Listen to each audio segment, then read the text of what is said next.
پاکستان میں انسانی اعضاء کی غیر قانونی خرید و فروخت کے معاملے میں گرفتار چینی باشندوں کو ریلیف مل جائے گا۔ اس کیس میں ایک اہم قانونی پیش رفت سامنے آئی ہے۔ دیکھیے انس شیخ کی یہ رپورٹ۔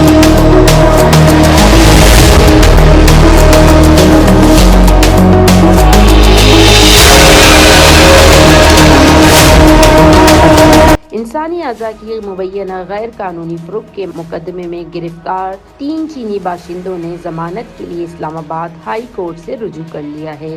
اسلام آباد ہائی کورٹ کے جسٹس ارباب محمد طاہر نے ملزمان لی کانگ چائی، پنگ فی کو اور وانگ باؤ کی ضمانت بعد ازاں گرفتاری کی درخواستوں پر سماعت کی۔ یاد رہے کہ اس سے قبل ٹرائل کورٹ تینوں ملزمان کی ضمانت کی درخواستیں مسترد کر چکی ہے۔ ان کے خلاف FIA کارپوریٹ کرائم سرکل میں انسانی اعضاء کی مبینہ غیر قانونی خرید و فروخت سے متعلق مقدمہ درج ہے۔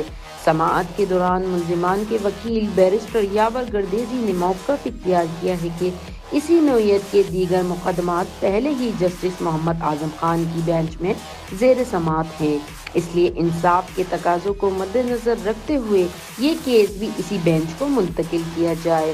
اس موقع پر جسٹس ارباب محمد طاہر نے ریمارکس دیے کہ جسٹس محمد اعظم خان اس وقت موسم گرما کی عدالتی تعطیلات پر ہیں، جس کی وجہ سے کیس کی سماعت میں تقریباً 1 ماہ کی تاخیر ہو سکتی ہے۔ تاہم وکیل کی اصرار پر عدالت نے درخواست منظور کرتے ہوئے بینچ کی تبدیلی کے لیے کیس کی فائل چیف جسٹس آفس بھجوا دی، جہاں اس بارے میں حتمی انتظامی فیصلہ کیا جائے گا۔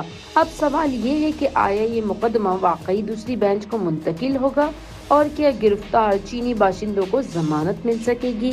اس اہم کیس کی آئندہ پیش رفت پر سب کی نظریں جمی ہوئی ہیں۔